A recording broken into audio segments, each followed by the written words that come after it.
So what are these things? And I'll explain to you. This is very important. I'd like you to memorize it. Okay? This is wonderful, wonderful wisdom.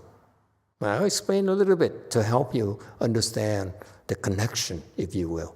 Number one, ignorance, meaning you're confused. That's why you have desires. If you're in a state of confusion, you will have desires. And because of desires, you engage in some activities that you should not. Because of that, there is conception. Conception means, for Buddhism, conception means consciousness is there. Whether you call it in vitro fertilization, it doesn't matter. As long as consciousness arrives, it is life. Life begins. According to the sages, life begins at the very moment that consciousness arrives. And then life develops, meaning there's a fetus, name and form. I'm only explaining the simple aspects of it so that you see the connection, but it's a lot more. It applies to everything in life. So far, so good. So like you, I'm helping you memorize it. This is what I do, what I did to help me memorize the links. Why is one? Why is two? There's three. There's a story behind it. Does it help? I hear it. I try to, that things are too complicated, too long, and I tell myself a story.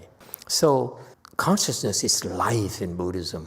And then as life begins, the cells starts forming and dissecting themselves. That's called name and form. The body is created. Fetus is being formed. Form here. And name probably means that your mom starts talking to you, hey baby, stop moving so much. And then it gets interesting is when number 5, 6 entrances, your 6 sense organs are formed. Inside. You're not outside yet, but you have capabilities. You can hear, you can have sensations, okay? You are a being inside of mommy's tummy. And then, because you have these sense organs, you have contact, touching. Contact is touching, proximity, and the contact. Okay? Okay? Because there's contact, feelings arise. Because feelings arise, they have a way of becoming more intense, and that's called love. With love, you can't let go of your boyfriend. You want to marry him. So, love gives rise to grasping. Think about it. Mommy cannot let go of her child. Oh, because of love. Doesn't matter. I've seen great-grandmothers still worry about her own sons. It's disgusting. They cannot let go. And then, because of grasping, and because of you cannot let go, you have existence. Existence is actually, this is a different anomaly. This is actually, existence is confusing at first according to the name. Existence is actually a state of transition. We call it intermediate skandha body, where you're between you die before you take on a new body. You're that called existence or intermediate skandha body. You're preparing to go somewhere. You actually are preparing to go to become a ghost, become a man, become a god, and so forth. Existing is that you're waiting to commit. And then, because when you're 100% committed, that's when you're born.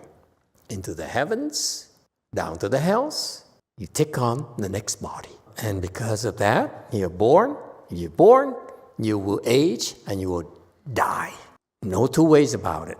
No one can avoid this. You all get older, we all will die. So those are the 12 things those 12 links that if you have wisdom, you see them everywhere you look.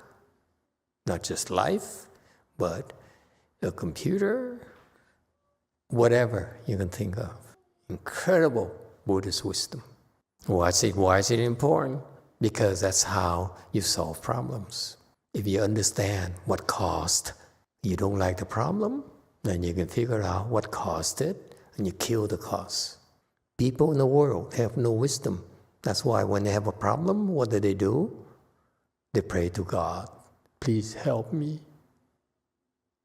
Fix it for me. Doctor, I'm sick. Cut it out for me. Is there a solution? No, not a good solution. And so in Buddhism, when we have a problem, we go back to the cause of the problems and say, if you don't like this result, then do not create the cause. And let's say you're sick, you go back to the cause of what made you sick, you cut it off, okay? And you don't like this one, you go back further, cut off this one, the cause of this one, and you feel a cause, so you go back and cut off the cause. You see that? That's how we solve problems in Buddhism.